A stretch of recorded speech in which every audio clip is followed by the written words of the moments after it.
things in other venues and will now return to us to introduce us to a new and glorious dark future. Our goal is to break the silence on these properties. Many who are touched by this in their teens don't even know about Onyx Path, unfortunately. Our goal is that V5 shall be everywhere. We want to work with local licensors to localize it as soon as possible. We want it back in the shelves and want it to be visible and want it to take the stage again. We want to beat Dungeons & Dragons, we want to beat Pathfinder, and we can do that because we're in a perfect moment in time where we are hungry for something more mature, something more thoughtful, and something that treats us as the adults that we are.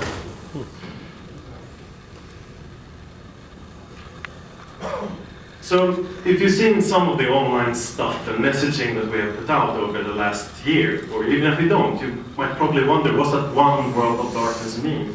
Is it like a new brand name? Is it a way to co-opt One World by Night's glorious title? Is it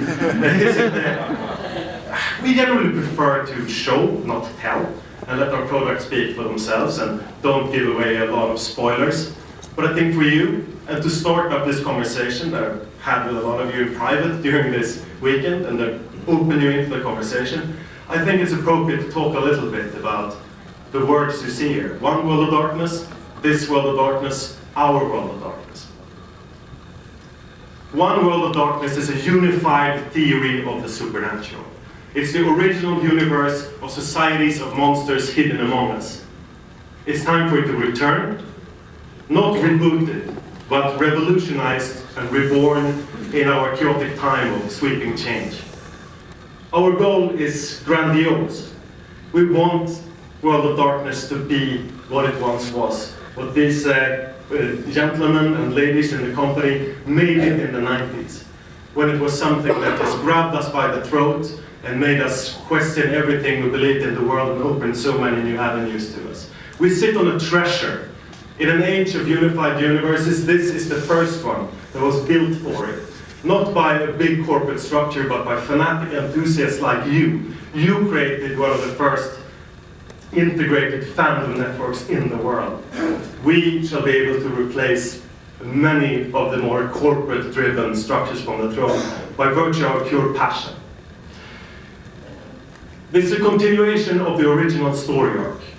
Let's pull back the time to slightly before the world was broken and possibly Absimilard rode into New York on an animated whale. So I think the Gehenna products are the only products that we really pull back from and instead tell the tale of the long end that is in front of us. The world never ended, it changed, and the monsters with it. We know that because we lived through it. And we hope to present the world both familiar but also shocking to new and old fans. In a host of media, we aspire to tell smart, gruesome, adult, and plain horrifying stories together. One world expressed in many stories, that's what One World of Darkness means. There are many separate aspects, many supernatural creatures that we all have this particular love for. For me personally, Wraith has touched me deeply. It's one of the few role-playing game books that made me cry the first time I read it, because it made me feel, what would I regret when I go? When I leave behind? What will be my passion? What's going to be my pathos? What will be my fetters? All of these game lines, we want them to be able to work together. To unify look and feel. We're developing Werewolf in conjunction with Vampire the Masquerade to make them the opposing games they can really be. And we're looking for a feeling that maybe when they cross over and meet each other, it will feel natural and beautiful and part of the same world. The awakened world with wraiths, changelings, mummies, demons, they all have their niches. They all have stories that beg to be told today. When they face off, they will face off in the same world. This world, our world. This is a world of darkness. The ancient lands of Enoch are riddled by an endless night war. Rampant corruption and greed are revealed every day, but nothing changes. Protest is discredited or violently struck down, or gives rise to intolerant zealots or wannabe nationalist dictators, supported by sleeping masses craving safety at any cost. We know now that Gaia is dying.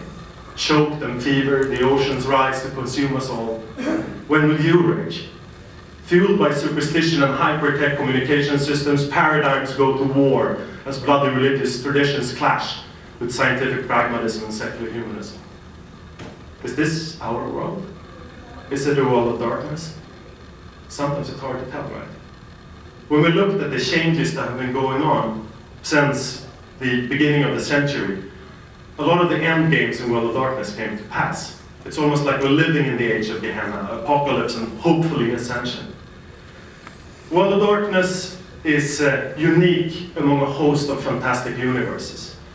To not only be about the glorious powers and intrigues of the cursed and the damned and those with hungers or impulses they cannot control. It is unique by taking place in our world and commenting on issues that are here and now. It could almost be real. We value this believability and fearless commentary that has been a hallmark of the franchise from the very beginning. We take our time and twist it into a gothic nightmare to reveal its flaws and reveal its real monsters. We scream in punk rage to inspire change. A world of darkness and horror explores the forbidden. It's not safe.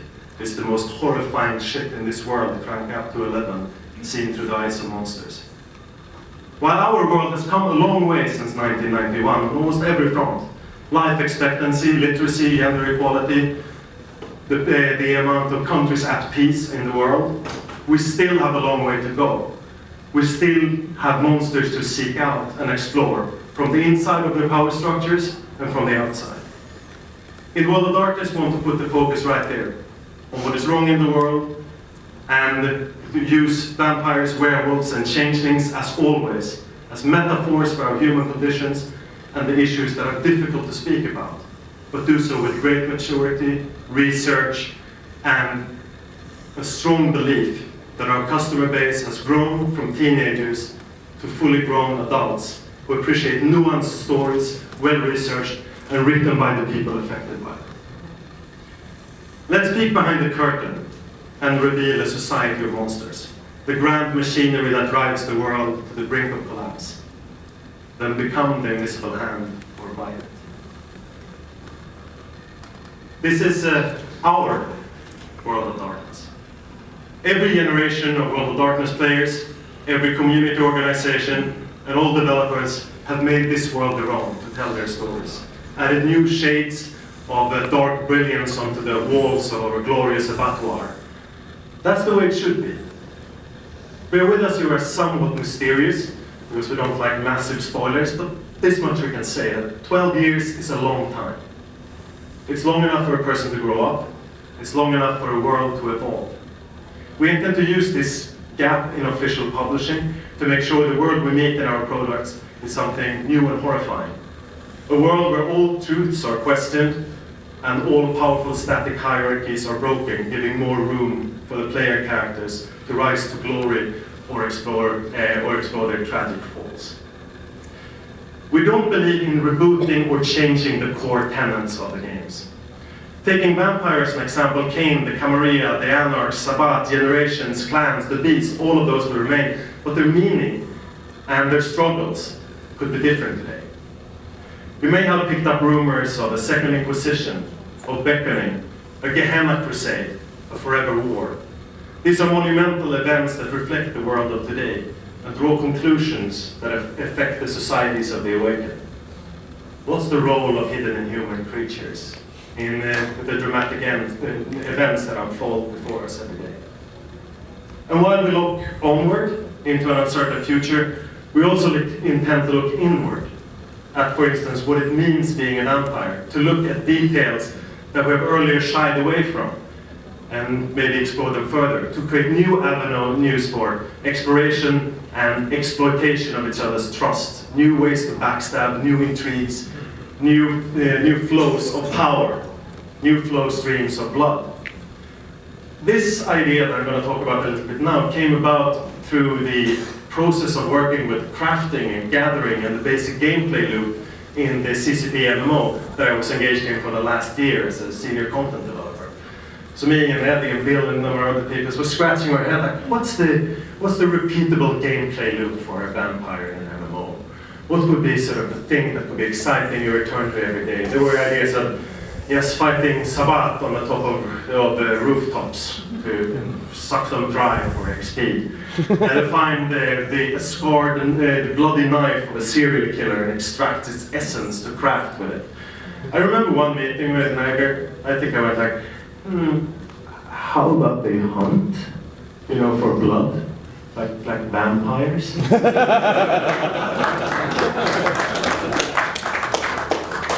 And that gave birth to an idea.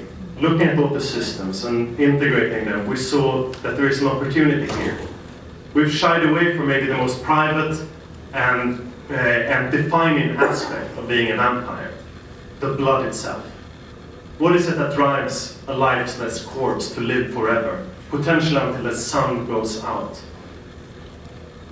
It's what's in the blood. That's what shapes them.